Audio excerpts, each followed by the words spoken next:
আছে, মানুষ আমাদের কাছে প্রত্যাশা করে।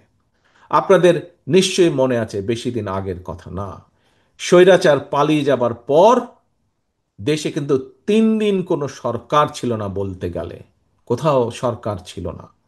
কিন্তু সেই সময় দেশের আইন শৃঙ্খলা হোক, এবং তার কয়েকদিন পরে আমাদের হিন্দু সমাজের সম্প্রদায়ের তাদের পবিত্র একটি ধর্মীয় অনুষ্ঠান উদযাপিত হয়েছিল, পূজা উদযাপিত হয়েছিল।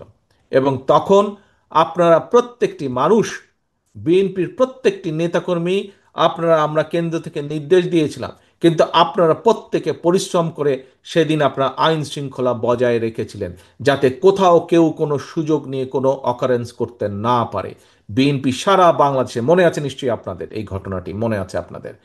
কাজেই ওই যে 3 দিন সরকার ছিল না, তখনও আপনাদেরকে আমরা নির্দেশ পাঠিয়েছিলাম যে প্রত্যেক জায়গায় আপনাদেরকে জনগণের সাথে থাকতে হবে, জনগণের জানমালের ক্ষতি যাতে কেউ করতে না পারে সেই দায়িত্ব আপনাদের সকলকে নিতে হবে। এবং আপনারা সজাগ থেকেছিলেন, সতর্ক থেকেছিলেন। ফলে যখন কোনো দেশে সরকার ছিল না, যখন কোনো কিছু কাজ করছিল না, বিএনপির নেতাকর্মীরাই কিন্তু সেদিন দেশকে ধরে রেখেছিল, দেশের আইন শৃঙ্খলা পরিস্থিতিকে ধরে রেখেছিল।